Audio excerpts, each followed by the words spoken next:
Coming up in this episode. Really the only enemies that human beings have, shame and guilt and fear. Once you get rid of that shit, like love yourself unconditionally, unapologetically, and appreciate yourself unconditionally, unapologetically. Extend not even just forgiveness, because that implies blame to begin with, but just say, like, I'm living a human life, man, and I'm gonna do things that I'm gonna look back later and go, I could have done that differently, but why does there need to be any shame or guilt? You are now listening to the Here for the Truth podcast, hosted by Joel Rafidi and Yerasimos. What's up, everybody? Welcome to the Here for the Truth podcast. I'm Joel Rafidi. Got my co-host Yerasimos with me as always. We have another incredible episode lined up for you today with Jesse Elder, who I had the awesome honor of connecting with at dinner about a month and a half ago when I was in Austin.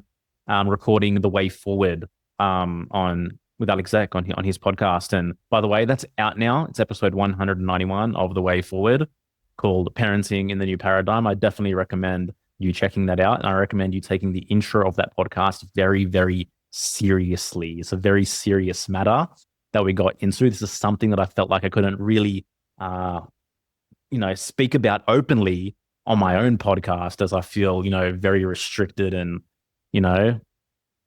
quite censored in basically my speech and my approach. But yeah, I decided to drop that little.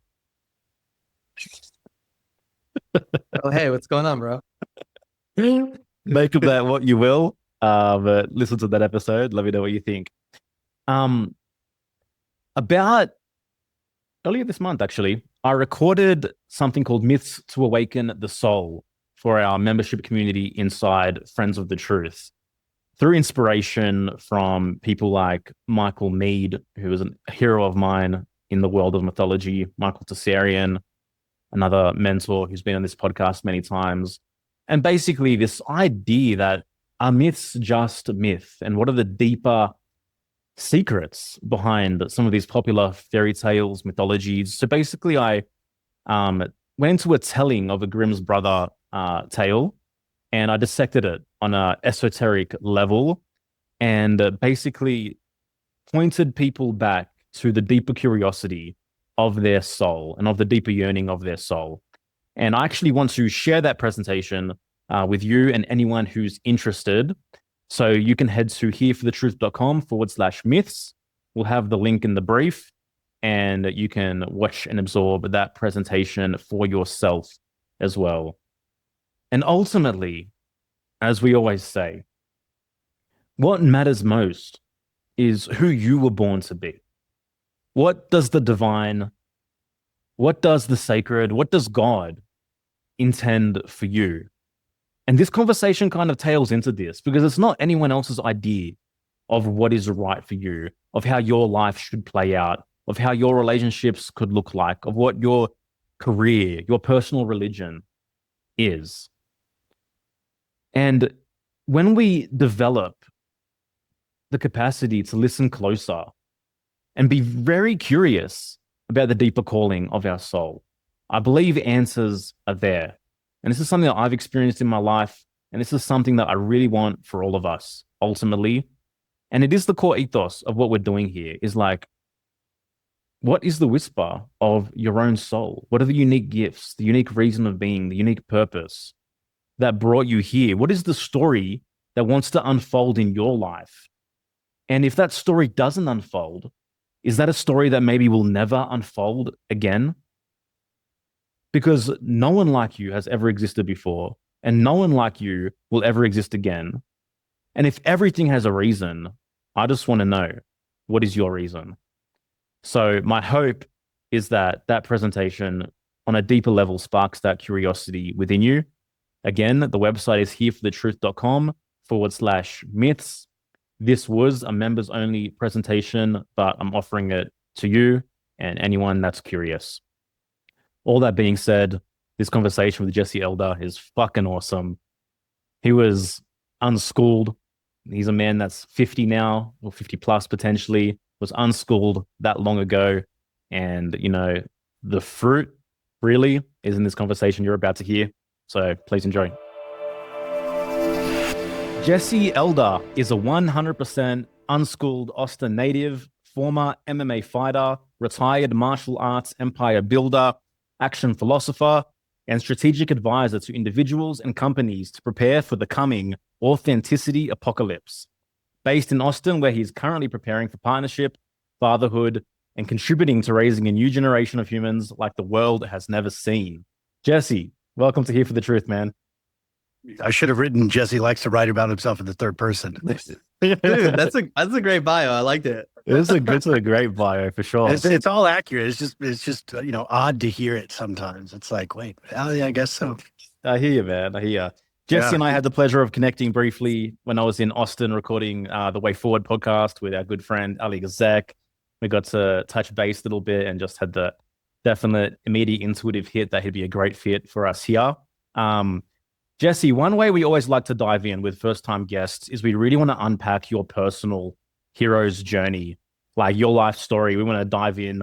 I want to uncover all the major catalysts, the rites of passage that really led into the evolution of what we're seeing now in terms of Jesse Elder. So like wherever you feel called to start with that story, man. That's a heck of a setup. Yeah. It's great to be here and to see you guys and for everybody else that's connected through this absolute miracle of technology. I mean, I'm sitting under this cedar tree somewhere in Austin with a piece of glass and metal and plastic in my hands and getting to talk to people like all over the world. If we haven't figured out that we've already won life yet, like, I don't know what's going to help. It's like, we've won. We won. Like, I love your perspective around that. And we talk about that often in the podcast. It's like, it's so easy to focus on like, evil technology.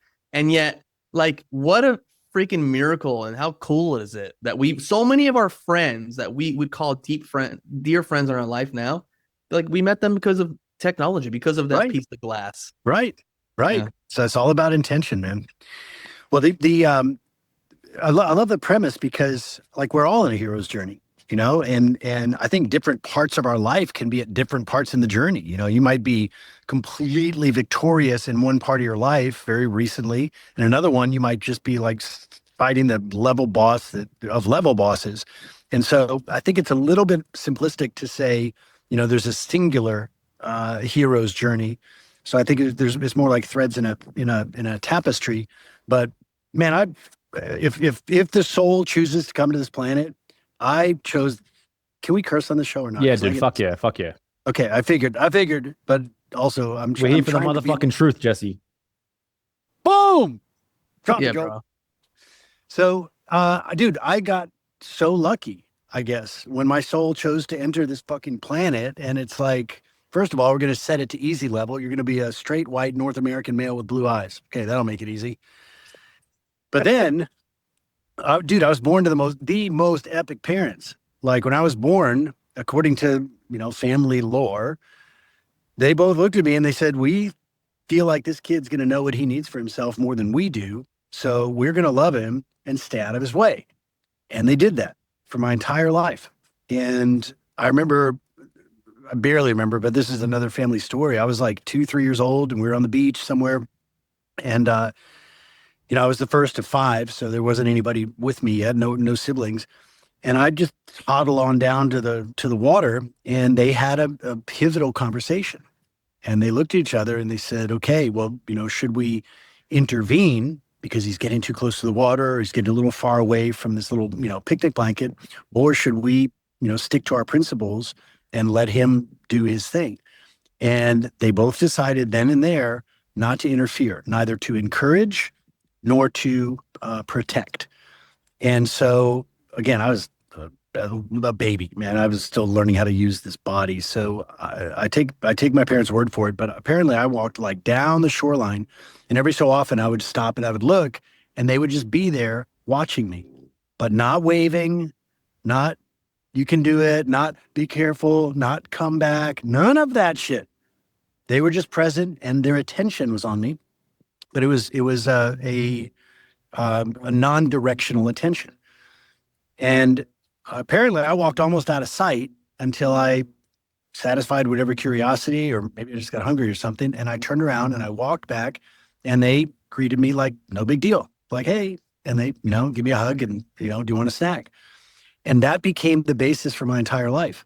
Wow. For, not a lot of love and a lot of positive support, but zero guidance, zero, and zero restrictions. And it built an incredibly high level of responsibility, high trust, high communication childhood. So that by the time I was 15 years old, I was teaching martial arts. By the time I was 17, I moved out. I was teaching full time, and I started fighting.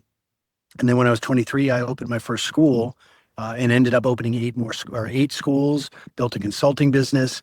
And dude, I sold all that in 2012. And now I'm still doing the same thing. Like, I'm still that kid on the beach going like, what's out here?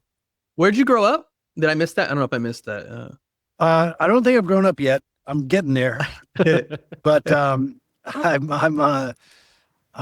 born in Austin, grew up in Austin, San Antonio, the Valley for a couple of years, South Texas. And since then, I've been to 53 countries and have set foot in some really, really radical places.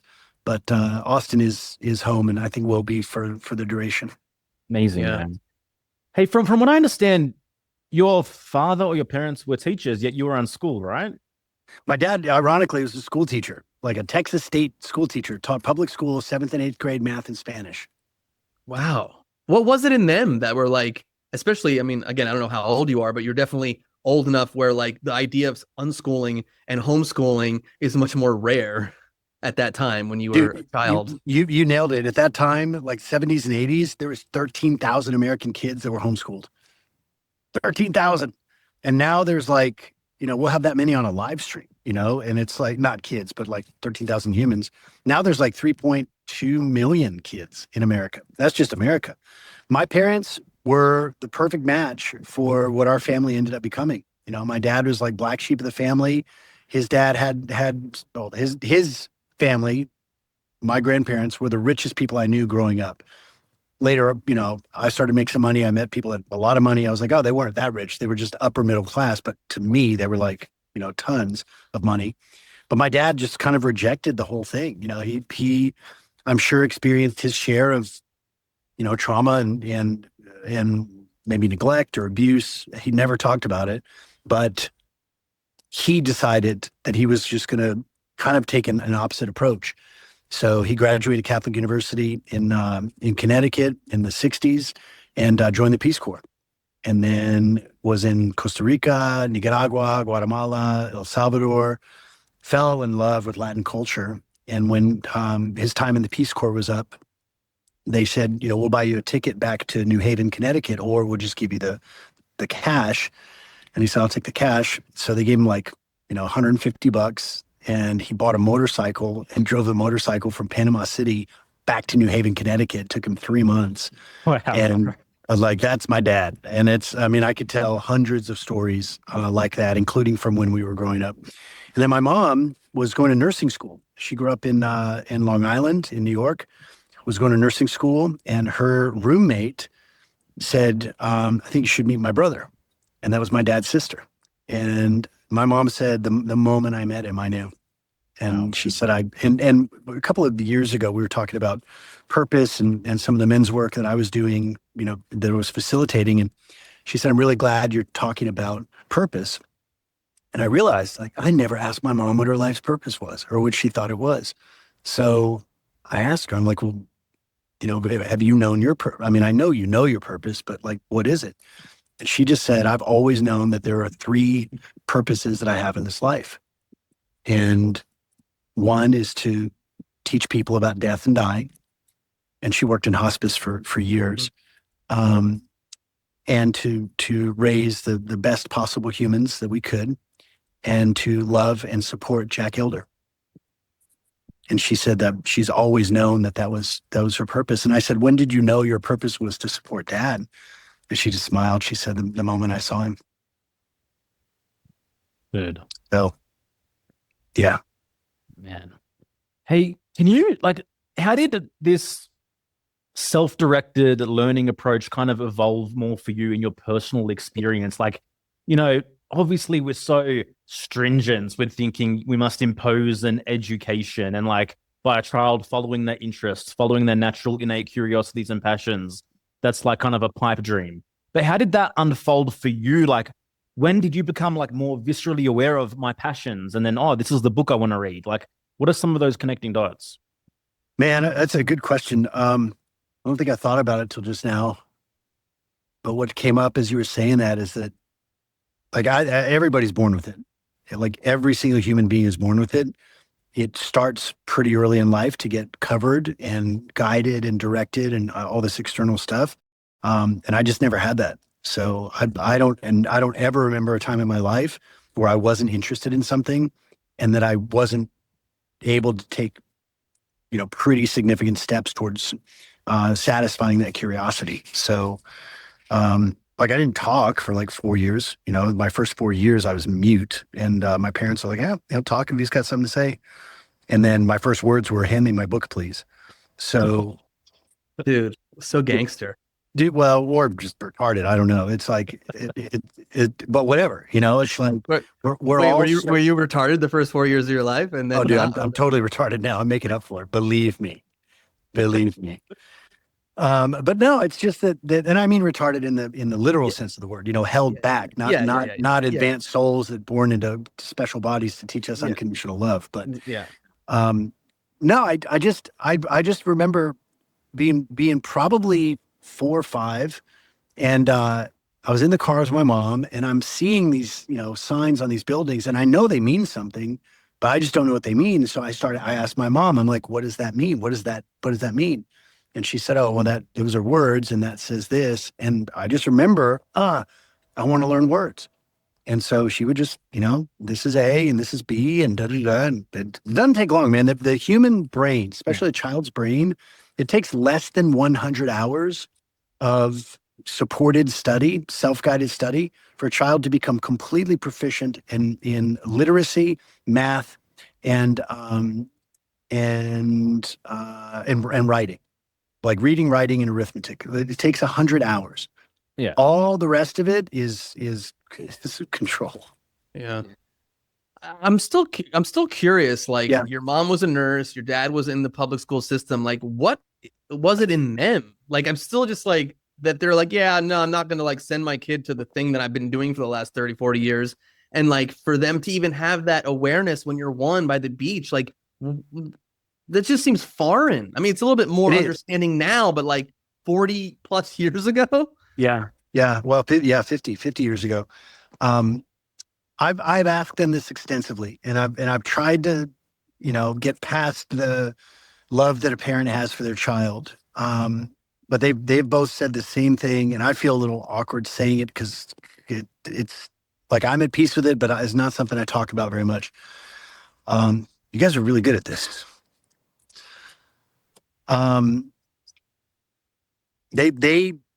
They give, it doesn't even say right what I'm about to say. It doesn't feel complete to me, but in their words, they said it was you.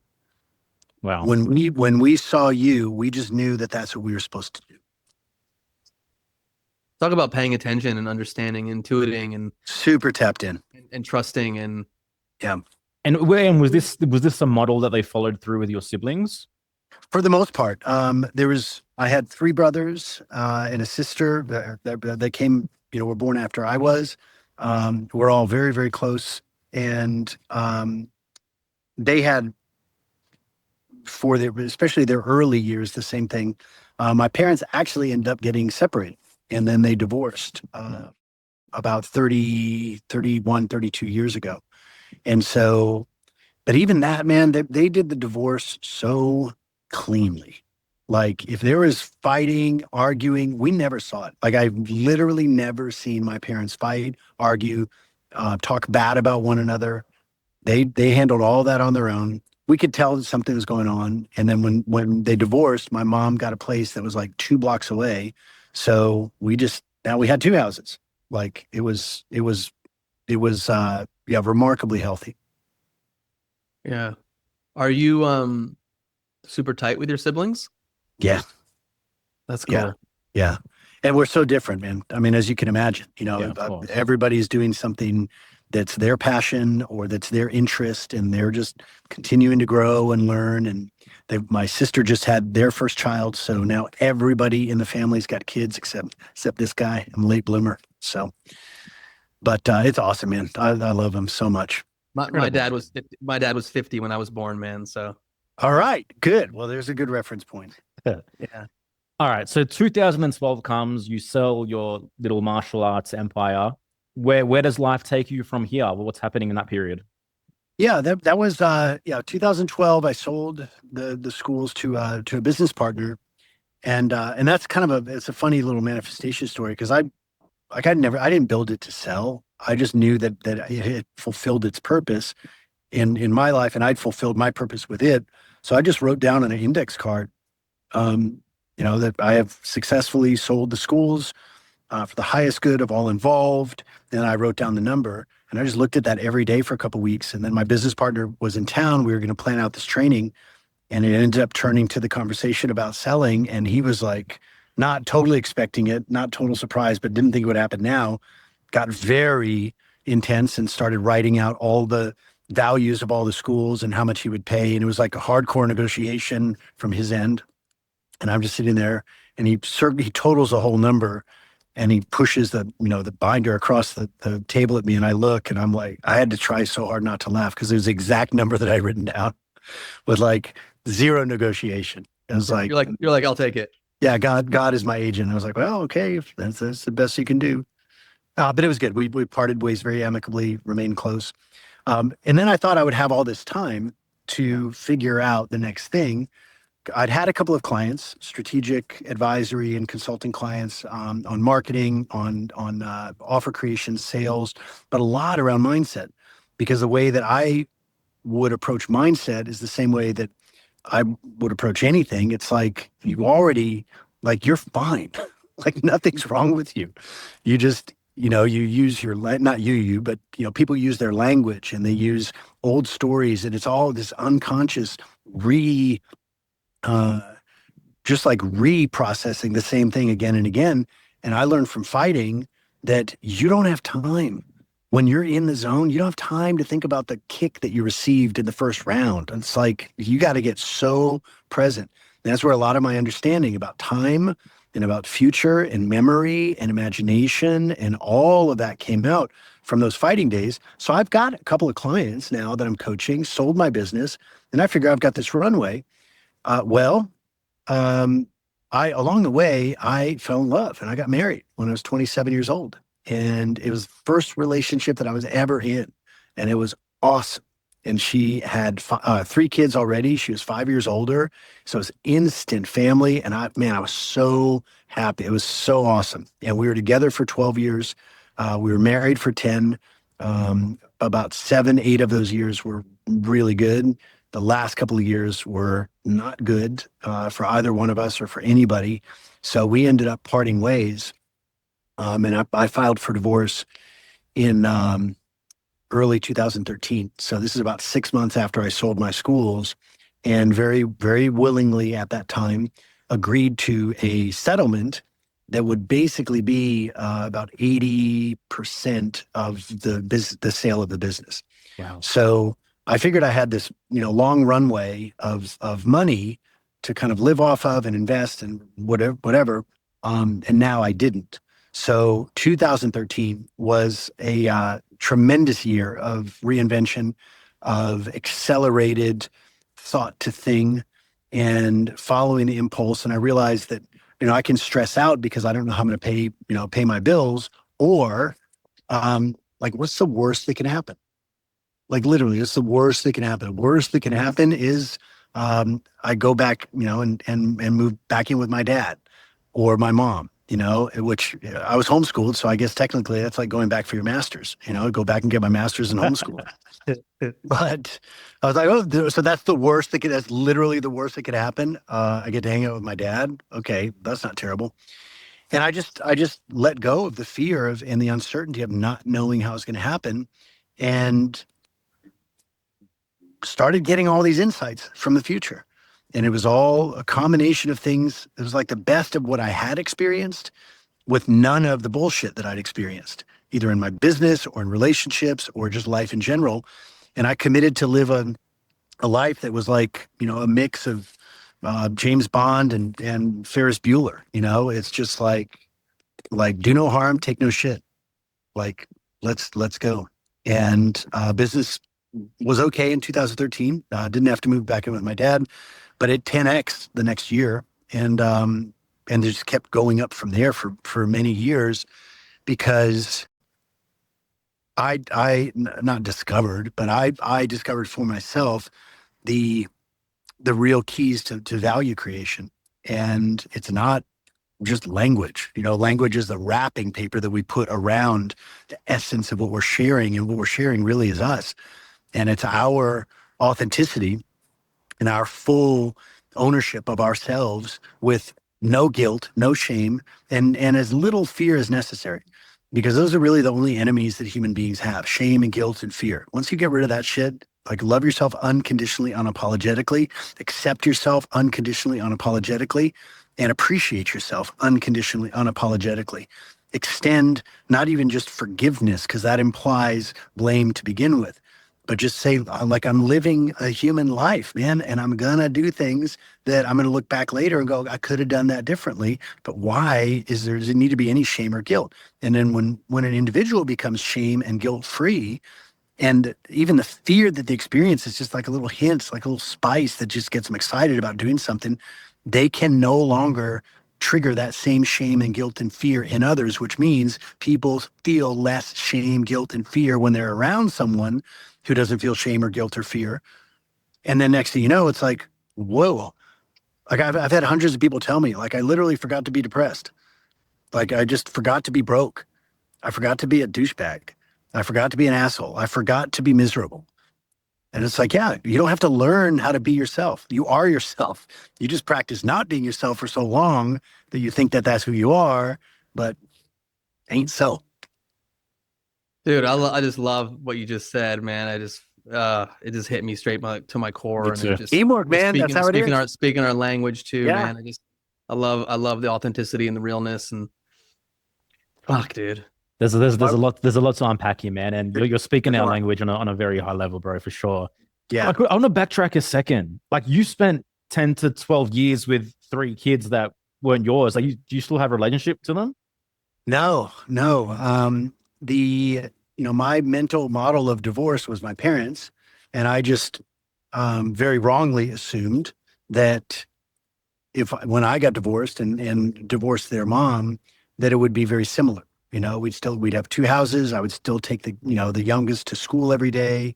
Cause she was the older ones were driving and stuff, but her blueprint for divorce was very different. And to be fully transparent, I was a douchebag. Mm-hmm. Like, there was never abuse, it was never abusive. There was nothing weird, but I just was checked out. And, I was so shut down, and I didn't have the relationship skills and the intimacy skills to process what was going on. And it ended up, she had a ton of stuff that she actively said, I don't want to look at that, all childhood stuff. And I'm like, well, maybe it might be useful. But it became clear that wasn't her path. And I'm on this crazy growth path, which I don't, it's not one is better than the other. They're just different. Yeah. She was very motivated by tradition and, wanted the kids to get good grades. And, I wouldn't be totally surprised if she got vaccinated. Maybe she didn't. I don't know. But it was like, she was more, let's follow the rules, which I totally understand. But then she's married to me. And I'm just like, well, who invented those rules? And where does it say those rules apply to me? Because I don't see my name on that sign, and it's like, it was tough on her. And so when we got divorced, it was really, really rough on her. And consequently, it was rough on the kids. And I texted them, the day that I filed, and said, you guys know this has nothing to do with you. This is between your mom and I, and this has been coming for a while, but I love you. I'm always going to be here for you. And, I'll see you soon. And I didn't hear anything back from the boys. And then I got a text back from my stepdaughter, and it was understandably, very angry. And she said some things that I took very literally. And it just, dude, it was the worst shock of my life because I was unwilling. The reality is I was unwilling to look at what was all the behavior that I had leading up to that would cause these kids to respond in that way. But in that moment, I just wasn't there. I was so trying to survive and trying to focus and all this kind of stuff. Don't know what this divorce is going to cost, all this, guy stuff. And I didn't have the empathy or the compassion to relate to where they were at. And it closed my heart like fucking Fort Knox. And I was like, okay, fine. I guess that's that. And so I never reached back. Dude, it was months and months before I even attempted to reach out to them. And, it was a gnarly journey. Many things that I would have done differently in terms of communication, zero that I would have done differently in terms of behavior around the choice. Yeah. Hey, I'm curious, Jesse, because you had said like, oh, I had the relationship skills and I had issues I had to deal with, but then also you had the great, awesome, beautiful childhood. Like, where do you think your issues came from? Like what was some of the patterning around mom, dad stuff that like, maybe didn't allow you to operate the best in partnership at that time? This is brilliant, man. I've literally never talked about this. And partly because nobody's asked it the way you just did, and partly because it just hasn't been time. Modeling my parents for sure, like that's encoded, and it still is. Like when the time comes and I have a family, like there are way more things that I'm going to model from my parents than things that I won't model. I mean, it's total net positive.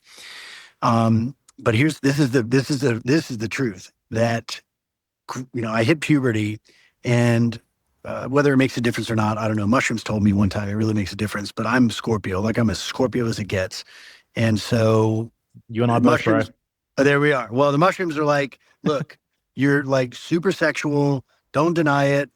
Just be smart with it. That came much later in life. But I hit puberty and I'm just like, but I'm also super shy. It wasn't because of homeschooling. I could talk to anybody. I just felt more comfortable talking to adults. I felt more comfortable talking to my parents' friends. I felt more comfortable talking to my homeschooled friends. And so it was I just didn't have a lot in common with other kids who were my age that hadn't had a similar experience. And like I felt connected, like we always had fun, but I ended up feeling and building up this story in my mind that like I need to be better, I need to be cooler, typical teenage stuff, right? Mm-hmm. But I also started teaching when I was 15. And so I had all this responsibility from a very early age of teaching these classes with like adults. And so I have that level of status and power and responsibility.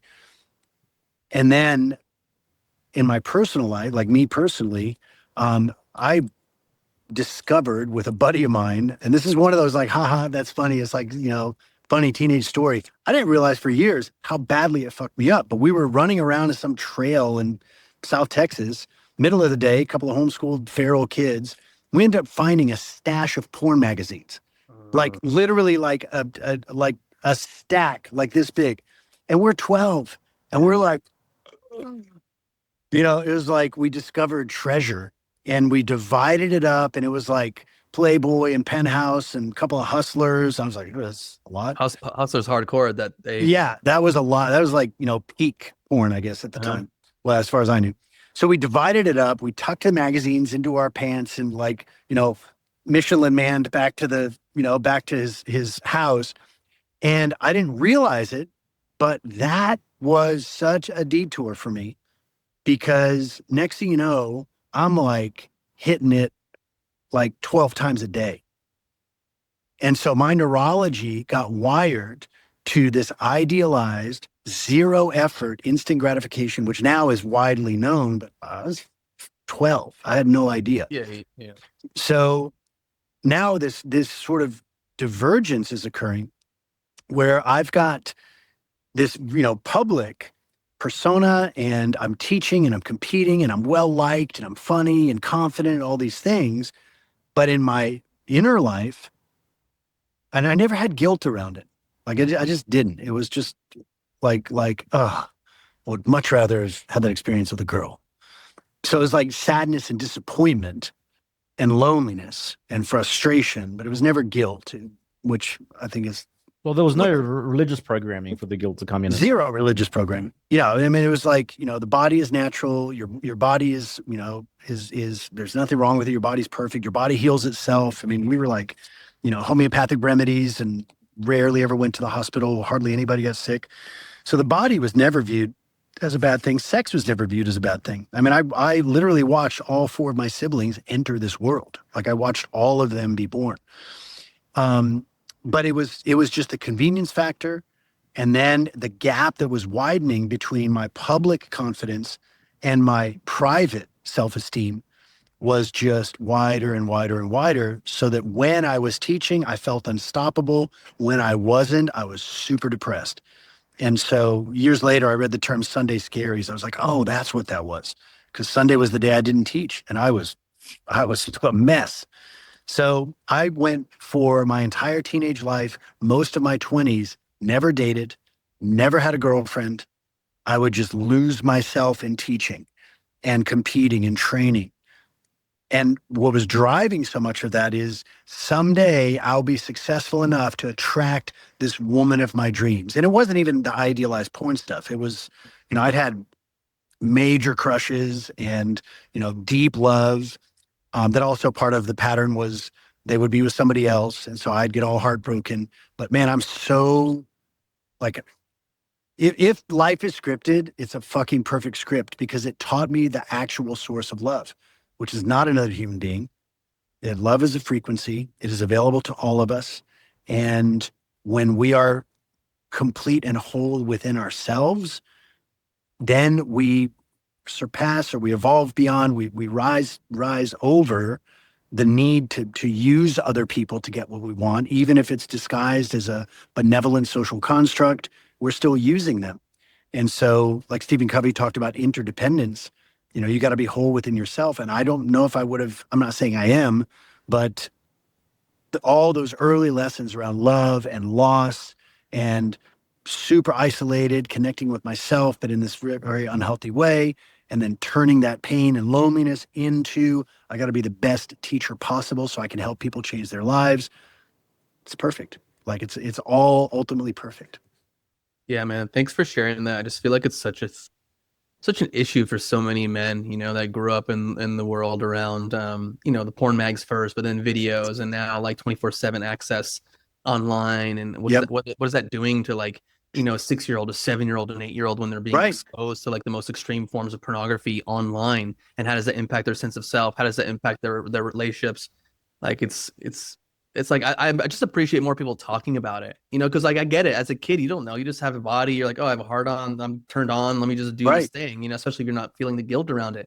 But then you realize how it can impact you later on in life, in your relationships, how you view yourself, and that split too. It's like we have this multiplicity where it's like, yeah, you can be a badass teacher, a badass educator, and be awesome in so many areas of your life, but then have like these little like, the little gremlins in the fucking corner, as you're living your private life where no one's there, no one's watching you. And what's different with like porn and sex than, let's say, if you're like a crack addict, it like also doesn't show. It doesn't really show like you could just look like a normal person and then have this powerful, deep like habit, as opposed to like if you're drinking all the time or taking or a heroin addict, like it just people can see it more. Do you know what I'm trying to say? I do. And I would suggest that, or just add to, I mean, I've danced with, like, my motto is fuck around and find out. Like, as long as I'm not going to directly harm anybody else, like, I know what I can absorb. I know what I can take. So like, let me go be a guinea pig for my life and see. So alcohol, kratom, holy shit, man. I was on that shit for like the feel-free stuff. God, worst thing I've ever experienced. Absolute worst thing I've ever experienced, but I had to know. So I found that out. Porn was a big one, but in the absence of those things, I still enjoy drinking sometimes, but with porn being completely out of the picture, with kratom being completely out of the picture, I can say now, being on the other side and having had time to accumulate and recoup that, specifically, that vital life force energy, and then your neural pathways are healing from that onslaught of just shocking imagery. There is a marked difference that I began to experience when I would go out and I'm not, how do I say it? I'm accumulating. Okay. So I'm accumulating all this energy, plus meditating, plus like praying, plus just this intention every day. Like I am an angel walking the planet among other angels. And all I'm going to do today is I'm going to be one angel recognizing another. And it's like that kind of fucking glow. And I get why I drank so much in porn and strip clubs and the whole thing, because that took some of the buoyancy away. And I think maybe I'll find this out in the future, but like I couldn't take the level of light that was available. And so I had to like ground myself with all that other stuff, which was highly experiential. But in the absence of that stuff, the light, and now somehow being gifted or given or developed the ability to hold that light. And it's like the coincidences are insane. Women are wildly attracted, but they don't know why, but they feel safe at the same time. So it's okay for them to be attracted. And you just have a light conversation, but it's clear like I'm not available for that because I'm looking for the one who's going to be the mother of my many, many, many children. And I know that you're not it. All that to say, there's a giant difference in my personal experience between being, in the porn strip club world. And yes, it's energizing in a way, but you guys are bringing out so much new stuff for me. I'm gonna have to journal the shit out of this. But it's like one is like an artificial energy when it's very compelling, but the other one is a natural infinite energy. And there is a difference. I get what you're saying, because as someone who has grappled with porn and as a young kid, like rubbing one out multiple times a day, Right? like how I feel as a man, as a person, when I have a more clear connection to that light, to that channel, when I haven't exposed my eyes and my brain to that level of imagery, like who I am is completely different. How I feel about myself, how I feel about the world, how I feel about the work I do in the world. I mean, how I connect to my wife. Yes. Very different. Yes. No, we're gods on this planet, man. That's why we're here. Yeah.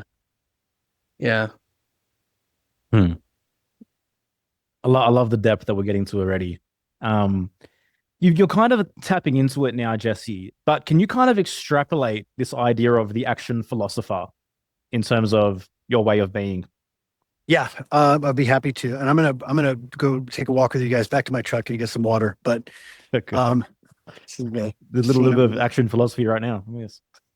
Actually, yeah. This let me see if there's any here. This tree here. This will tie into action philosophy. So this tree right here, these guys, this is called Yopan. And this is it's the only native North American source of caffeine. Oh, wow. Really? Makes a really good tea. Yeah, it's the like a cousin to yerba mate. Uh-huh. And it grows, it grows everywhere. And Yopan. Yeah, you can get it, but it's not widely available. That's a whole other story for another time. It's a total smear campaign by the King of England because he didn't want people finding out that the Americas had tea because the British Crown had a total tea cartel.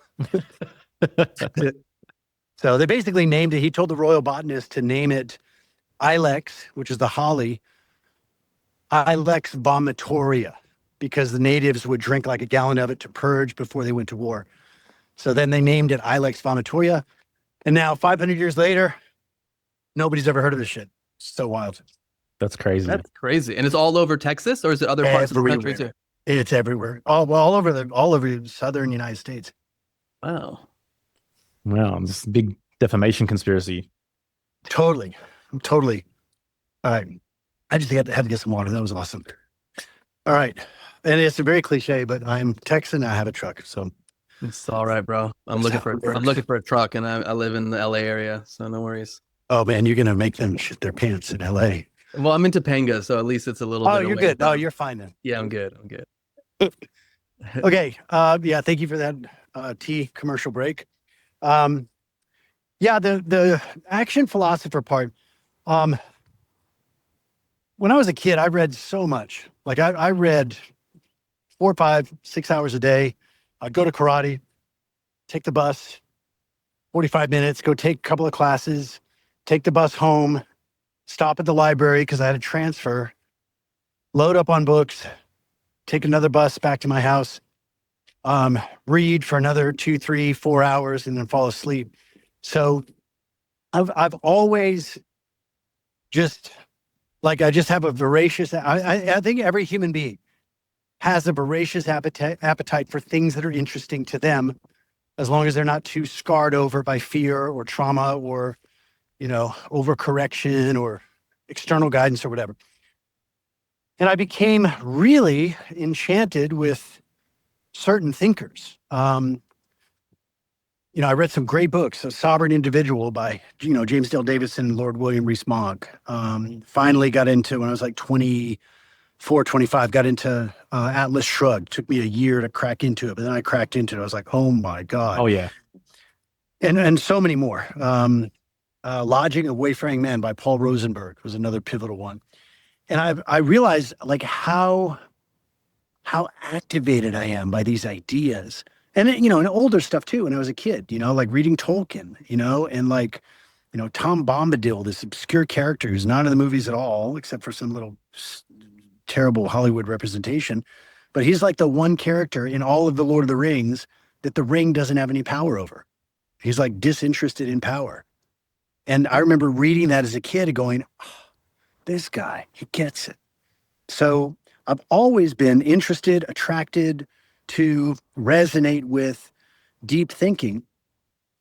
But the part that just was astonishing to me, because I came from a fight background where nobody cares how beautiful your technique is. Like, let's find out. Let's find out how that beautiful technique works. And if your beautiful technique can tap me out, I will pay you and be your student.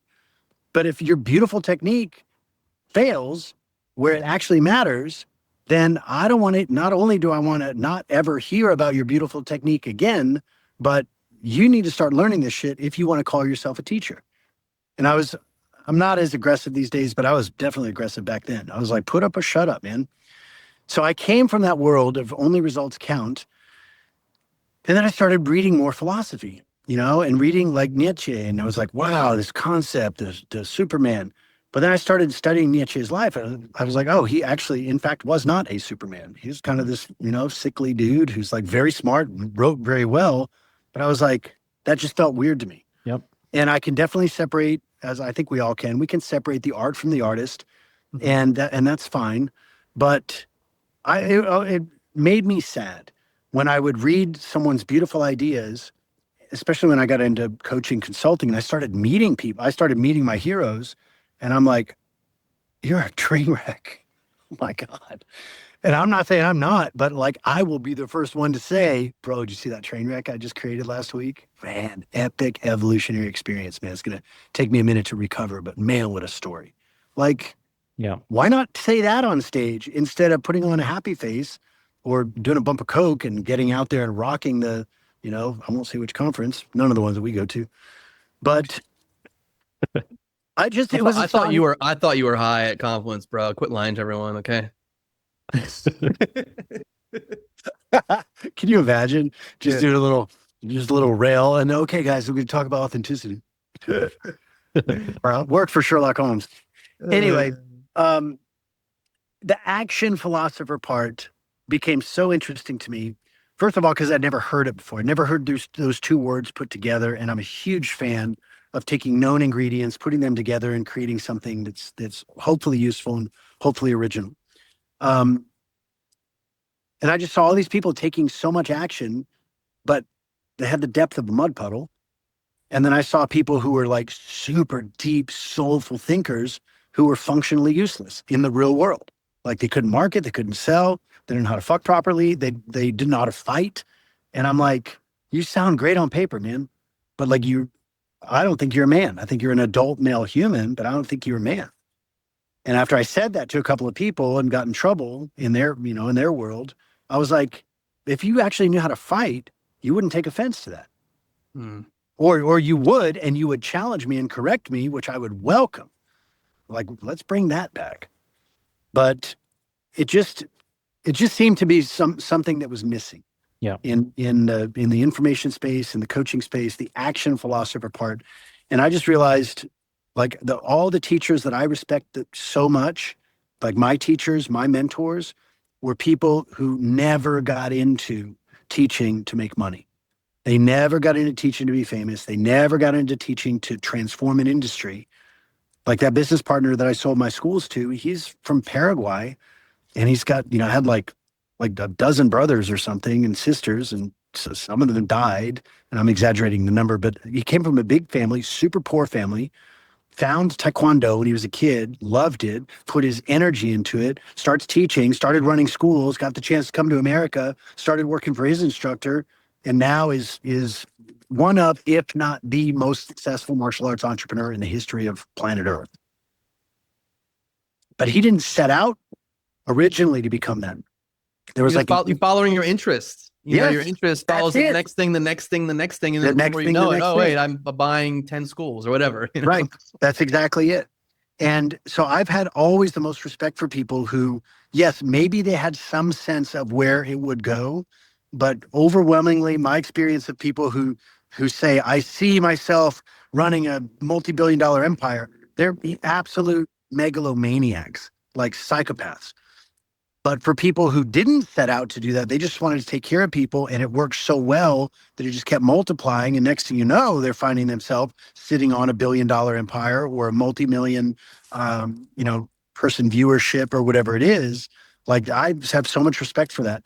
So it's the combining of useful philosophy with inspired action that I think is selfishly, is an extension of my childhood. It's like endless Saturday. It's like chores are done. You got $5 allowance in your pocket. Do you want to go to the mall? Do you want to take the bus to the water park? Do you want to go build a rope swing? Do you want to go build a tree house? Do you want to go play blowgun darts? Like, you can do whatever you want. You're only limited by your imagination. And I feel very strongly that that's what this world can be for everybody. Yeah.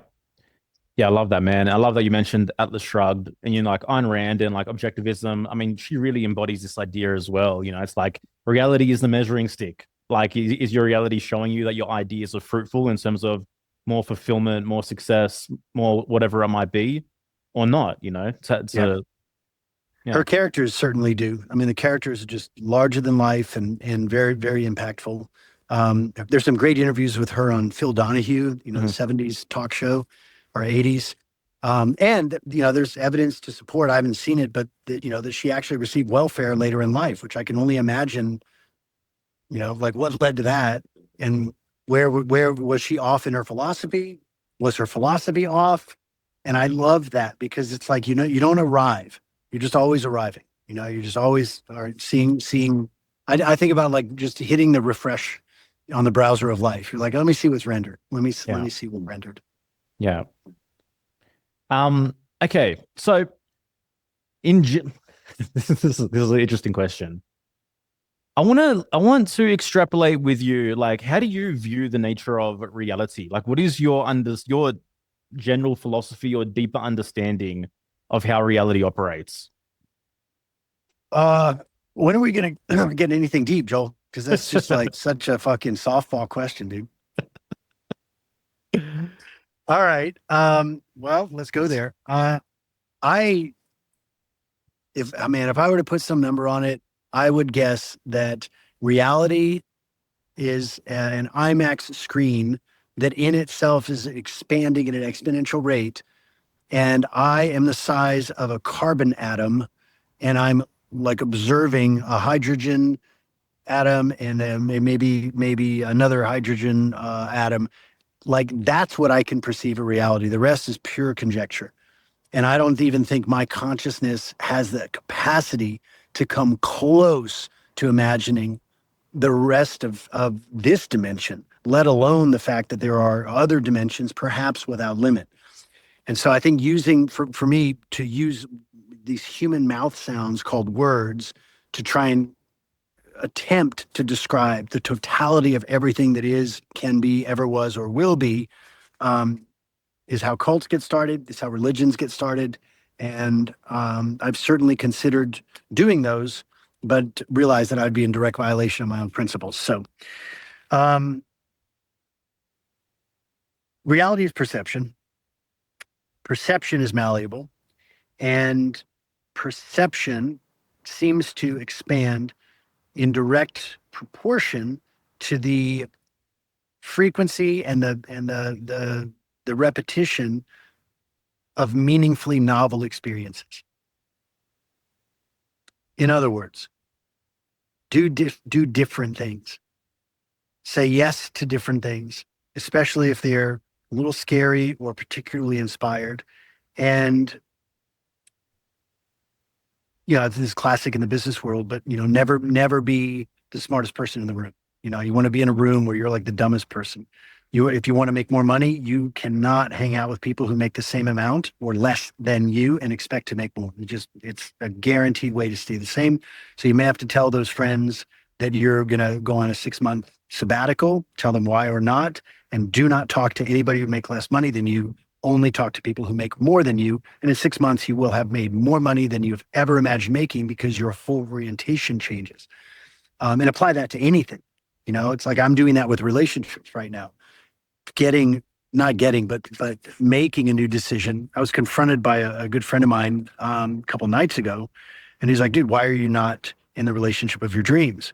And he didn't say it that way, but that was the gist. And I said, I had all this bullshit excuses. I was like, oh, it's not time yet. And he was like, no, dude. He's like, you're retarded. Why have you not chosen to be in this relationship? And I was like, oh shit, there it is. And I felt it in my body. And I told him, I said, because I don't believe that's possible. Because I don't have a belief that you can choose to be in the relationship that you really want to be in. And he was like, well, no wonder you're not in a relationship then, like an idiot. And it was fantastic. So that reality shift, and I texted him the next day, I said, thank you for the wisdom. I would only be able to hear it, or I said, I needed to hear it from someone who I respect because he's created for himself what I want. Yeah. He has a fuck you family, which he's talked about on many podcasts. Tucker Max, he says, people talk about fuck you money. He's like, no, it's like, I have a fucking family. Yeah. I love that. So I think you're covering the microphone with your, oh, there you go. Yeah. What's that? I think you were covering the microphone with your right hand, but you're good now. Yeah, good now. Are we good? Yeah. Right. Yeah. I love that, man. I mean, and that's like our perception of value is so limited as well. You know what I mean? Like value extends so much further beyond the monetary discussion. Sorry about that. I did leave it off. It extends so far beyond. And to expand one's reality, is that a state change that somebody's looking for? Or is it a circumstance change? Is it a change in environment? Because those are 3 different kinds of realities. And state changes are very powerful, but they're also temporary unless the state change leads to a behavior change and a decision change that changes their circumstances, changes their environment, changes their standards, their boundaries, their sense of inner freedom, sense of confidence, all those things. And like a question I ask every single client, if they're doing like deeper private work or like a VIP day or something, is I'll ask them, I'm like, how long do you want to live? Like, if you could pick your crap out date, like, what's your expiration date? And they're like, sometimes they thought about it, a lot of times they haven't. And then they pick it, and I'll say, cool, what are the reasons that came to your mind why you picked that date? And oftentimes they'll say things like, well, my grandmother lived to this, or such and such a dis-ease runs in my family, or whatever. And I said, okay, well, were they aware of those factors the way that you are? And they'll usually say, no, actually. I said, okay. So your expiration date is like 50 years from now or whatever. If they would have known 50 years ago before they passed that they had this precondition or whatever, do you think there are steps they could have taken? The answer is always yes. I said, okay, and are there things available now, wisdoms that are available? Are there techniques or are there modalities that are available that weren't available back then? Yes. I said, okay. So what do you think the chances are that you're still going to die on that date, given everything you just said? And they always go, holy shit. And I said, well, how much extra time do you think you'd have? And they'll say, oh, another 10 years, 20 years, sometimes, 50 years. I said, okay. And then it hits them and they're just like, my life just extended by like 30 years. Like I can feel it. And I'm like, cool. Like, that's awesome. So what do you want those extra years to be about? And then it's just within 2 minutes, you have your whole perspective changed and you feel this relief of like, holy shit, man, I thought I had like 5 seconds to make that shot. And now I realize I have like 3 minutes, which means I can like practice the shot a couple of times, It's like that expansion of perspective and that expansion of awareness it's why we're here, and we're here to do that for each other. Yeah. And I've been so blessed I'm blessed by this conversation because it's just, it brings out the best in all of us. And, sometimes we have the words and sometimes we just have the frequency and the attention that brings the words forward. Yeah. Without you guys, it's not like I'm going to be sitting here talking to this fucking cedar tree going, guess what? It's like, this is a pure co-creation, man, at its finest. Yeah. It feels like so much of what you're saying is like, just be a pattern breaker, like of your own patterns for sure. Yeah. Like one of my favorite, quotes, the classic Joseph Campbell, the cave you fear to enter holds the treasure you seek. But like the cave keeps reappearing. There's always more caves that you fear to enter. Endlessly. Well, and to take that, and I just thought of this now because of what you said, but if we don't keep seeking out caves, the cave that we stay in will fuck us up. Yeah. Mm-hmm. And it will fuck us up by removing our ambition and our desire. And then we become small, shriveled up, protective little, let me pay all my taxes. Let me pay extra just for Ukraine or whatever, and it's like, cool, go do that. And like your fucking ancestors fought grizzly bears and Comanches, bro. And you're over here, tipping the barista the prescribed minimum 22% for pushing a button, and it's like, what happened? And that's what happens when we fail to, as you said, seek out new caves or as I stated earlier, seek meaningful novelty. And there are circles that I am blessed to be in where I am the most boring dude in the conversation. And I love it. I love it. And so it's like, how do you continue? And that's why this dialogue and this podcast is so important. Yeah. Because where else are you going to find a grounded conversation, with healthy human beings who have their shit together, who give a shit, but who are also confident enough. This is the read I get on you guys. And Joel, I picked it up at dinner immediately. You're confident enough in yourself to have the curiosity of a child. And for most adults, they stop having curiosity because it means they don't know. And then other people will think less of them because they don't have it all figured out. So stupid. I just want to be a fly in the wall on the room where you're the most boring person in there, because I feel like everyone must be high on cocaine or something to be. It's not coke, I'll tell you that. No, I get it. Obviously, you're an engaging, interesting person. Other people as well that are engaging and amazing and awesome. But I don't think I could put boring and you in the same sentence. Well, and no matter what, they could. Wow. Okay. They could. And what's weird is that it it is possible, and I think we've all had this experience in one way or another. It is possible to be absolutely enchanted by a blade of grass. Yeah. And to find that blade of grass so fascinating, and then what the thoughts then lead to. And if you can do that with a blade of grass, you can do it with your Uber driver. Yep. And if you can do it with your Uber driver, you can do it with the blue-haired barista who expects 22% automatically for pushing a button, but then with kindness and playfulness and rapport, you know, this is probably terrible form, but I told this woman at the thing, lovely Latina with blue hair, which I was like, oh, you're just on all the teams, aren't you? But I looked at her and I said, has ice been in today? She did not think that was funny, except I was smiling. I said, because I would like some ice in my drink, if that's cool. And she still didn't think it was funny. And I said, that was an awful joke, wasn't it? She's like, yes. I said, okay. That's my white privilege, isn't it? She's like, now she's thoroughly confused. Right. I said, I'm just fucking with you. I grew up as a minority. My nickname growing up is Chuy Cuero y Flaco. I was the only white kid within 5 miles.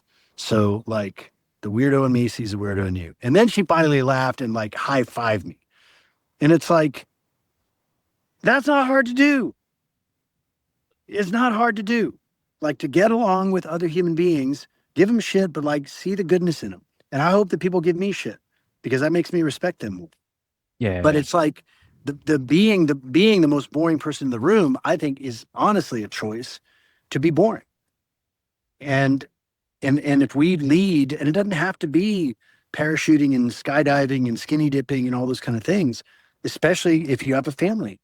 Like you take on a different role, but then I think it's about facilitating those experiences for, you know, the human beings that you have a responsibility to encourage without encouraging their creativity and their curiosity. Yeah. Jesse, how old are you going to live until? 150. And then 150? I'll see about renewing my lease. Yeah. 150, you said? Yeah. Okay, cool. That's cool. I've always said 120, so I don't know. Everybody's got a number. Maybe I just need to hang out with you more, dude, so I could live to 150, you know? Well, it could also end today, and I'd be totally happy with it. And like I've had a handful of near-death experiences, gone to the light, been there, left the body, and then it is awesome. And I was very disappointed, and they're like, "You have to go back," and I was like, "No, this is so cool." And I was like bummed. I was sad. I was depressed for a couple of days, but then I realized, like, we don't die. Like we just never die. So if I quote unquote died today, I'd be like, "Fucking great, man! What an awesome run." But I do expect to hang out for about another 100 years. So what were the activities that you were doing that led to the near-death experience? Dude, not the last one, the one before the last one was totally endogenous. I was in a sauna, totally sober. It was just sweating, getting ready to get on a plane and go speak at some event in Scottsdale. And I was sitting there and all of a sudden my body is just filled up with so much bliss and like overwhelming joy. And I just can't believe how like mind-blowingly happy I feel, beyond happy. And I got up, I went in a cold plunge and it turned up even more. I was like, what? Like this, I was like, this is why people take drugs, to try and get close to this feeling. And then I got out of the cold plunge, back in the sauna, and it just keeps going and going and going. And it occurs to me that the body is not designed to handle this much energy. And then I think, oh shit, I think this is it. And I thought, should I tell the other people in the sauna, like, hey, I'm about to like peace out, like, and I had this very strong feeling like it's fine if you do. And then this presence appears like in my mind, in my being. And it was very clear. It said, you've got, you know, this doesn't happen a lot, but you've got an opening now if you want to take it. Just say yes, and you can just leave your body there. And then you can, you know, come this way and move on. And you can't get it right, can't get it wrong, because death is not real. And everybody in this place with the body and their bodies will have their own experience around your experience of death. That has nothing to do with you. And they're going to have their own experience. And that's like, you're free from that. You don't have to worry about that. And it was a very clear choice. And I sat with it for a couple of minutes. I was like, first of all, this is wild. Secondly, I can't believe the amount of joy that I'm feeling. And then an image popped into my mind of a woman and a child. And it was somebody that I knew, but it was more about the archetype than her specifically. And then it was just super clear. I was like, no, I have to experience family, like my own like earth family, or I want to. I don't have to. So I said, no, I'm going to pass on the choice. I'm going to stay here and do family. And it was very, very peaceful and benevolent. It was like, all right, cool. This may come up again. It might not, but you're doing great. Keep it up. And that was that. And then the portal closed. I was still like kind of a come down, but not bad. It was just like peaceful. And for weeks after that, I would wake up or like check my phone in the middle of the day, like to text my wife or to see, where we're going to do, what are we going to do with the kids later? Or I've got this idea for the kids. And then it would hit me that, oh yeah, I don't have a wife. I don't have kids. Like that lasted for like weeks. That's fucking wild, dude. You seem to be obviously someone who carries around a very visceral feeling that, life is beyond this experience. Like, how does that impact you on a day-to-day basis in terms of your decision-making, process? Because, this fear of death is so inherent and innate, and it's like the main modus operandi pretty much for the majority of us. Yeah, seems to be. Yeah, I used to be really scared of it when I was really little, like probably, 6, 7, 8. The brain is still developing, still kind of figuring life out. I mean, definitely figuring life out. And I was terrified of my parents dying. Our family is so tight and just so close and it was really scary. And then when I was 9, we lived in the Rio Grande Valley in South Texas. My dad was working as a director for a halfway house for Salvadoran refugees. There was a lot of legal stuff that was going on, and there was a chance that he would be arrested. And if he was arrested and convicted, there's a chance he could go to prison for a very long time. So that fear was active. And, it was all around the fear of loss. And as a kid, I would just make myself feel sad about my parents dying so I could get used to it when it happened. I have no idea where that idea came from, but I would just make myself imagine my parents dead. I would make myself imagine myself at their funeral. And now I have to take care of my siblings and we're going to live with Uncle Rob. And, I was just imagine the saddest thing I could possibly imagine. And I would try and get to the bottom of the sadness because I'd be in my bed, crying, just grief, but knowing also there's more, I can go deeper. So I'd make myself cry until I couldn't feel any sadder. And then I would come out of it and I'd be like, all right, well, I'm not afraid of that anymore because I just experienced it. And so I had some other experiences around the idea of death where, and I've told the story many times in speeches and podcasts, but I was riding my bike one day, I was a kid, and I see this body of a squirrel by the curb. And so I stop my bike and I get off and I'm looking at this thing, but it doesn't feel like squirrel to me. We had squirrels in our backyard and they were jumping and chattering and, throwing nuts at you and, eating bird seed and, knocking over the bird feeder. I mean, that's in my mind, that's squirrel, this thing called squirrel. This thing is not squirrel. And I just remember being curious about that. It looks like a squirrel, but it's not squirrel. In that moment, the wind's blowing by and a candy bar wrapper blows by. And I can see it so clearly as a Butterfingers candy bar wrapper. And it just blows right by the body of the squirrel. And I was like, oh, okay. So that's not the squirrel. That's the wrapper for the thing that's called squirrel. And that was a wrapper for the candy bar. The actual candy bar has been enjoyed. Somebody ate it and enjoyed it. And then that's just the wrapper.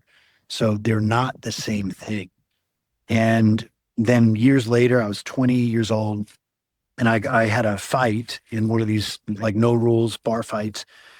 Long story short, I ended up losing gloriously. The guy was 30 pounds heavier. His corner had covered him in Vaseline, so I couldn't take him down. And he beat the shit out of me for 15 minutes. And I just absorbed just punch after punch. Went to the hospital afterwards, had a collapsed lung, and laying in the hospital bed with a collapsed lung, looking up at the hospital light, asking, how am I doing? And the answer that I get is, I'm fine. I'm this is very confusing for me. I just had the worst night of my life. and I'm fine. So who's the me that got his ass kicked and who's the me that's fine? Message comes in, you have a body, but you're not your body. And I'm like, oh yeah, candy wrapper. Okay, well then what is the me that has this body if I'm not my body? And if that was that was a big reveal for me that night. It was basically the message is that you don't experience time. The real you doesn't experience time the way that human you does. Human you experiences past, present, future. You're young, you get older, eventually you quote unquote die, but it's just one tiny, tiny, tiny aspect of who and what you really are condensed into this experience, and you don't have to limit your total experience to this experience. You can access more of yourself, and that's a big part of what that night was about. So after that night, I really became not totally fearless, but I really stopped worrying about the future, stopped worrying about what other people thought of me for the most part, stopped being afraid of disapproval, stopped seeking approval so much, and began to have way more fun with my life. And it was really beautiful to end up teaching martial arts, which is an unregulated industry. And so you can just iterate like a motherfucker. You can just test so many different things, test offers, test techniques, marketing, classroom strategies. You're operating in a vacuum of any sort of external control. It's not like a financial advisor or, a lawyer. Like you're an artist. Yeah. And you're totally free. And I think that we all are. And the illusion of death is a big one. But, my father had his experience, end of July. He died on, he began voluntarily stopping eating and drinking on July 21st. And our whole family was there. My brothers, my sister, her son, which she brought with her. And then my mom was there, and for 11 days we were all with my dad in the house that he and my mom raised us in, and it was the most beautiful, connected, powerful time. I can only speak for myself because each of my siblings has their own beliefs and they have their own values and they have their own relationship with our father and our mother. But when the love that exists and the love that is amplified in an experience like that, and again, totally my subjective experience on this, but zero regrets, nothing that needed to be said. Everything was already said. Confrontations that needed to be happened had already happened. Forgivenesses had occurred. A couple of years ago, my dad was expressing some regrets about things that happened, that, things he wished he would have done for us that he didn't. And I was also like, you're free to have that if you want it, Dad, but, and maybe you need to have that conversation with, the others. But as far as I'm concerned, there's not a single thing that I would change, because even the most fucked up parts, you getting arrested and us thinking you're going to go to prison, like, yeah, that sucked. And it was the best lesson in principled living that I could have ever asked for. And so, like, I'm glad that you made those choices so that I could have something to make new choices for myself with. And he told me this a couple of years ago, he said, well, I don't know if I taught you how to live well, but I intend to teach you how to die well. And then fast forward, July 11th, he stops eating and drinking. And for 11 days, we were all in the house with him as he just slowly, just gracefully fucking is a hero's death. And his heart stopped beating at 3:51 p.m. on August 1st. And we all were in the room with him. And there's a couple moments of stillness, and then everybody knew what to do. My mom and my sister began anointing his body in oil, and they wrapped his chin up in gauze to keep his mouth closed. And my brothers put the seat up in the back of the truck. We folded his body in a sheet. We put his t-shirt that he wanted to be cremated in on top of him. There was Vietnam Veterans Against the War. It was an organization that he'd been in for years. Wrapped him up in a sheet, wrapped the sheet in a tarp, duct taped the tarp, picked up his head and shoulders. Brother picked up his legs. We carried his body through the living room, down the steps, out the front yard, put it in the back of the truck. And we caravanned in 2 trucks, our whole family, down to the crematorium in the south side of San Antonio. And when we got there, we all just started laughing because it was perfect. He would have loved it. It was this 3-4 acre property, chickens running around everywhere, some Ghostbusters looking hearse in front of this little tiny funeral home, horses. And we pulled around the back and brought his body, put it on the gurney, had a very nice conversation with the funeral director. And we kissed his head. My dad, not the funeral director. And then and we all got back in the trucks and we drove back and had more family time. And in the month and a half, almost 2 months that's passed since then, everybody's processed in their own way. But somebody asked me a couple weeks ago, they said, is your dad spiritual? I said, it's pretty fucking spiritual now. And he never was as a human. Yeah. But he lived his spirituality. He didn't have a spiritual philosophy. He was the most kind, compassionate, present, thoughtful person I've ever met in my life. It's incredible. Man. Yeah, I remember being really touched by this story when you shared it that night. Like you set a timer when he said he wanted to. We declared, that we set a timer. Yeah, and there was a moment where like he was kind of asking for food or water or something, right? Yeah, that was tough. Yeah, he had us read a chapter of a book on VSET, voluntarily stopping eating and drinking. And he outlined it and specifically said that when somebody goes through this process, they may forget why they are not drinking water, why are they not eating, and they'll ask.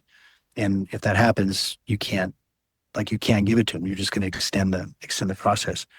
And there came a day, it was day 9, and I happened to be in there, and I was just holding his hand and talking to him, and he went like this, like, straw, like water. Yeah. And then he after he did that, and I'm just kind of looking at him, and he's going like this, and then he just puts his hands like this, like, please. Hey, I've experienced some tough things in my life, and that is easily at the top. And I just held his hand, and I just looked at him and said, Dad, we can't give you any water. And man, it hurt. It hurt so bad, which is nothing compared to what he was experiencing. Yeah. I just said, we can't do it, Dad. And then he just his eyes still kind of closed, and he just goes like this. I was like, were you testing me? But it was, incredibly powerful. And the same energy as when a child is born. Mm-hmm. It's just a massive transference of energy. And yes, all the associated feelings of loss, if that's what we're focused on. But all I could focus on was my brothers, my sister, my mom, but they're so sovereign in their own experience, and that's such a big part of our family. Nobody interferes. If you need something, we're there, but we're not going to intrude. And it's incredible. So I was just got to be present with him and just feel this, like, you got it, Dad. Come on, man. You got it. You're almost there. Like, it was very much a birthing process. No, I appreciate you sharing, man. Thank you so much. Man, it's hard to move on from, that in terms of conversationally, for sure. Yeah, I'm just grateful that you shared that, I appreciate the space to do it. I think it's a conversation that's, worth exploring, because I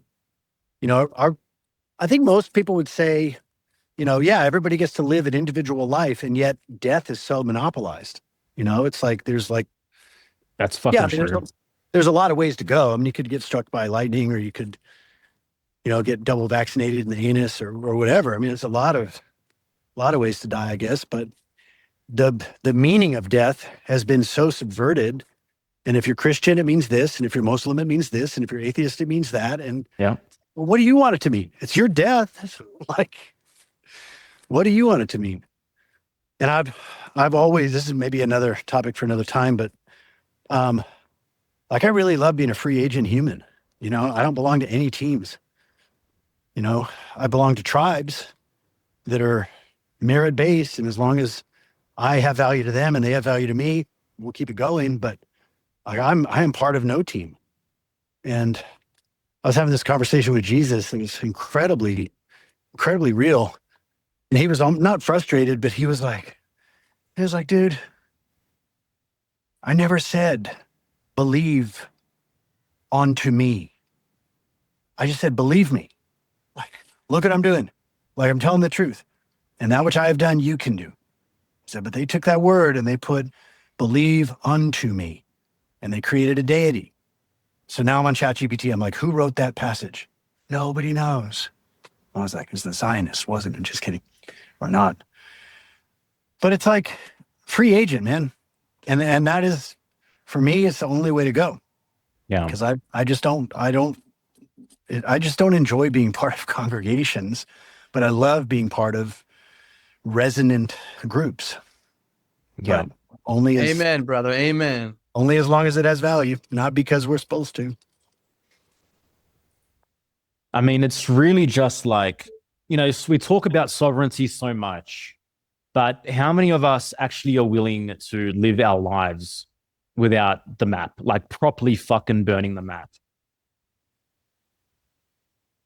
Like any pre-existing, pre-written ideas about how to do business, how to do relationships, how to do death, how to do whatever it might be. Like, what's on the other side of all that? You're on mute. You muted yourself. Yeah, because my car was chiming. Yeah. No, and I think it is that's a central question for a lot of people, and it's so funny. I see so many people that they're like, especially with the law stuff, and they're like, if only more people would do this. I'm like, you're defeating the purpose. More people can't be sovereign for you. And the term sovereign's retarded, but you know what I mean. Yeah. And it's like, if enough people knew this, then what? Then you'd feel secure enough within yourself to be yourself. That you realize how backwards that sounds. But I also recognize most people do need external security, which is why I've changed some of my views or expanded my views on, external control, which I used to, for most of my life, I was like, Rage Against the Machine, fuck you, I want to do what you tell me, which I still am. But I did have a sense for many years, especially in 2020, I was like, if there was no more controllers, no more rulers, then people would be free. And then I'm like, no, actually, people would literally just not know what to do with themselves without being told what to do. And then I was like, oh, that's right. It's all perfect. It's all good. The controllers and the controlled are perfect for each other. And I don't have to have any of them need to change who they are in order for me to be who I am. That would actually contradict my philosophy. So it's all good. Yeah. I concur. I mean, I have nothing else to say except I concur. Final question, I think it ties in. What is the authenticity apocalypse? I think it starts with, we're going to see it a lot. We're already seeing it, but in coaching and in business and in the information economy and the wisdom economy, which is people sharing their life's experiences. And we're going to see it happen with, certainly with AI. It's already happening. I make a competitive sport or more of an extreme sport to just aggressively unfollow anybody who's using ChatGPT content when they're posing as like, I wrote this thing for you. I won't call them out unless I think they need it, but usually it's like, no. But that's the beginning of it.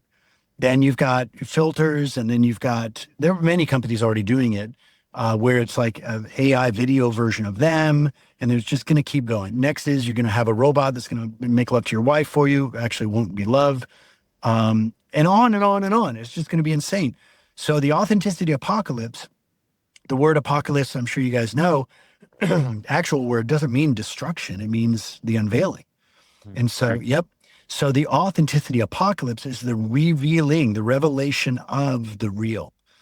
But it has to go through a process of the breaking apart of the fake from the real, the artificial from the natural. And right now, people just still think everything's kind of the same. You know, I had so many people asking me, as I'm sure they asked you guys, what do you think about the Charlie Kirk shooting? I said, well, I don't know anything about a shooting. I do know that my eyes saw a 2.5 inch by 5.5 inch video of what appeared to be someone getting shot. That's as far as I know. So do you want to talk about the video? Do you want to talk about my phone and the screen dimensions? But I know nothing about the alleged Charlie Kirk shooting. Are you saying it didn't happen? I'm saying all I know is what I actually saw, and I wasn't there. And so it's that beginning to sort of pull the thread on what's real and what's fake. And for those of us, and you guys very much in this camp, for those of us who make a living helping people sift and discern between what's propaganda and programming and what is truth, we're about to enter a business boom, the likes of which we've never seen in our lives. Yeah. Nah, I feel that for sure, man. Jesse, I can't thank you enough for your time, for this conversation, for sharing this space. Is there any kind of final message you might have for those listening at this point in time? Wow. Just from a teacher's standpoint, if there are things that you heard in this conversation today, go back and listen to it a few times, because the first time you hear something, you know, it kind of like hooks your attention, and there's a good reason for that. When we don't always know what the reason is, go back and listen to it a few times, and then just kind of sit with it and see what's there for you. See if there's some sort of action to take or a decision to make. And that's been a way that I've consistently seen people get value from dialogues as deep as we had today. Oh man! And if people want to get deeper in touch with you, they've resonated. How can they find you and get in contact? They can go to Jesse Elder on social media, Instagram, Facebook primarily. The Time Piercer on Instagram. The Time Piercer on Instagram, Jesse Elder on Facebook. I still love Facebook for some reason. Like all the other ones, I'm just like, yeah. But yeah, we're there's always something cool brewing. You've got a really, really cool, thoroughly decentralized, all over the place audience. We got, 10-figure entrepreneurs who've exited, and then we've got people who are, in between homes, aka homeless, and they're, getting data off of a Starbucks free connection, and they're all watching the same videos. So it's pretty cool. Incredible, man. Jesse, I'm so glad we got to connect. Thank you so much for being here today. Looking forward to sharing this with our people. And yeah, man, I echo everything. I echo everything Joel said. I look forward to seeing you again in person, bro. Yeah, man. Thank you. Appreciate you guys both a lot. And for everybody that tuned in today to make this possible. Thank you, everyone. What an awesome dude, bro. Yeah, I absolutely love that conversation. Yeah, I really didn't know much about Jesse. I know we share a lot of mutual friends, but I just love how he carries himself, how he presents himself. I love how real AF he is. That's the phrase that was coming to mind. Yeah, he's just really AF, when you're just like, it's just this idea of like, you become so comfortable with yourself, you accept yourself, you love yourself, you do the work, you read the books, etc., and then you live your fucking life. And you're moving and you're flowing and you're dancing. You're not living in like self-censorship. You're not living in like self-consciousness all the time that like interrupts the natural process of just living and saying and doing. Obviously there's just like an inherent discernment where you kind of know how to be in different situations, but it's like you can just see it exude off of someone where they're just like, they're comfortable in their skin. They're comfortable with who they are. They're not so concerned about walking on eggshells and like, ooh, who am I going to offend if I say that word? Yeah. Oh, what are people going to think if I take that action in my life? And so it just was really inspiring. And just to connect with another man who's living on purpose and who's doing his thing. I just really appreciate it. I just think, I hope you all got value from it. I know I did. And it's just a reminder of what a gift it is to be human. What a gift it is to have this vital life force like coursing through your body. And what do you do with that? So it's the most precious commodity we have, period. You know, like the primordial scarcity is the scarcity of time.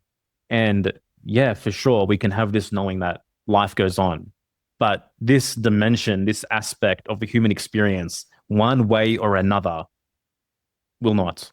The way that we're experiencing it now will not be experienced again. And that's fucking sacred, man. That's sacred as fuck. Oh shit, we got a new phrase. Real Sacred AF, bro. Sacred AF. But it's like every moment that is being experienced, every second that is ticking right now, there is a sand timer of your life that is doing its thing. And it's asking you one question, one thing, right? Are you following your dreams? Are you following your passions? Are you loving as deeply as you can? Yeah. And if you have barriers in the way of that, why? You know, figure that out so you can embody that more and be lit up about life and excited and following those interests and those passions. Yeah, totally. Anyway, we love you guys. We appreciate you listening. Again, it's wild that we're doing this 261 episodes later when literally we just hit record, you know, on a random episode, deciding to talk about what it means to live authentically. And we get to still do it. And that's really what we wanted. And we're grateful. Yeah, we're so grateful. And again, we appreciate you, our listeners. We love connecting with our listeners, like the people that have come into Friends of the Truth, like they've become dear friends. And, you know, if you get our emails, like respond back to us. We want to hear from you, you know, like what's going on in your life? Like, how did you find the podcast? Like, we just appreciate our listeners and thank you so much. Because, you know, without you, we couldn't do what we do. Yeah, absolutely. If you do want to step closer into the world, we do have Friends of the Truth, which is our membership community, which, you know, I don't need to say anything about. You can come experience that for yourself. It's a $17 trial if you want to see what the hell is happening in this place, and if it's for you or not. I think it's worth the risk, is all I'm going to say. And other than that, I just want to repeat what I said in the intro, which is I'm offering my presentation, Myths to Awaken the Soul, which originally was for members only, but now I'm offering it to you guys to absorb for free. And that's at hereforthetruth.com/myths. It's a 45-minute presentation, which I believe will spark something within you.